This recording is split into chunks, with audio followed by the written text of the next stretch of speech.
ఈ సంవత్సరం మనందరికీ కూడా చాలా విశేషంగా అమ్మవారి జాతర ఉత్సవాన్ని సంకల్పించడం జరుగుతోంది. వచ్చే సంవత్సరం 2026వ సంవత్సరం అంటే విశ్వావసనామ సంవత్సరం పాల్గొన బహుళ నవమి నుంచి గురువారం అవేళ మూలా నక్షత్రం అండి.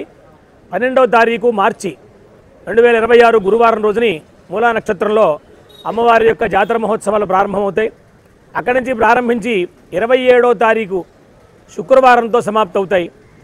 ఇందులో విశేషించి 12వ తారీఖు నుంచి 22వ తారీఖు వరకు కూడా వైదిక కార్యక్రమాలు కానీ అవన్నీ కూడా విశేషంగా జరుగుతూ ఉత్సవ మర్యాదతోటి జరుగుతాయి.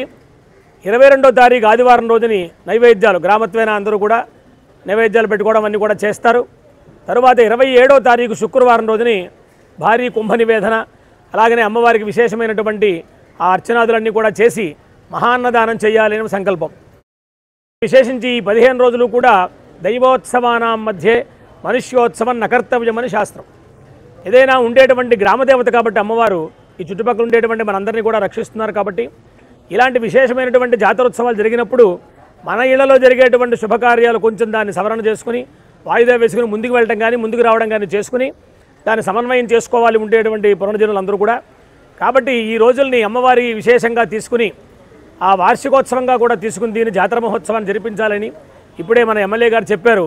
మన సాయశక్తుల అమ్మవారికి ఈ ఉత్సవం చేయాలి, పూర్వం కంటే కూడా ఎక్కువగా చేయాలి అని.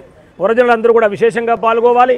ఈ తేదీలన్నీ కూడా రేపటి నుంచి ఇంకా విశేషంగా ఇక్కడ అందరూ కూడా తెలుసుకోండి. గుడి దగ్గరికి వచ్చి అలాగనే పత్రికా సోదరులు అందరూ ఉన్నారు, మీడియా వారు ఉన్నారు, అందరూ కూడా దీన్ని చక్కగా ప్రచారం చేస్తారు. అందరూ కూడా తెలుసుకుని ఈ కార్యక్రమంలో తప్పకుండా పాల్గొని అందులో జరిగేటువంటి ఇంకా విశేషాలు చాలా హోమాదులు అలాగనే వైదిక కార్యక్రమాలు కూడా చాలా విశేషంగా ఉంటాయి. కుంభాభిషేక పూర్వకంగా జరుగుతుంది. ఎందుకంటే ఈ సంవత్సరం కుంభాభిషేకం కూడా చేయాలి అవుతోందనే భావంతో.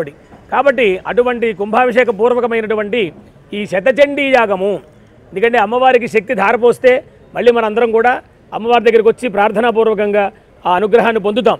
కాబట్టి అమ్మవారికి శతచండీ పూర్వకమైనటువంటి మహాకుంభాభిషేక పూర్వకమైనటువంటి జాతర, దీన్ని అందరూ కూడా స్వీకరించవలసిందిగా కోరుతూ అమ్మవారి అనుగ్రహంగా భావించి అందరూ కూడా దీంట్లో పాల్గొవలసిందిగా ప్రార్థన చేస్తూ ఉన్నాం.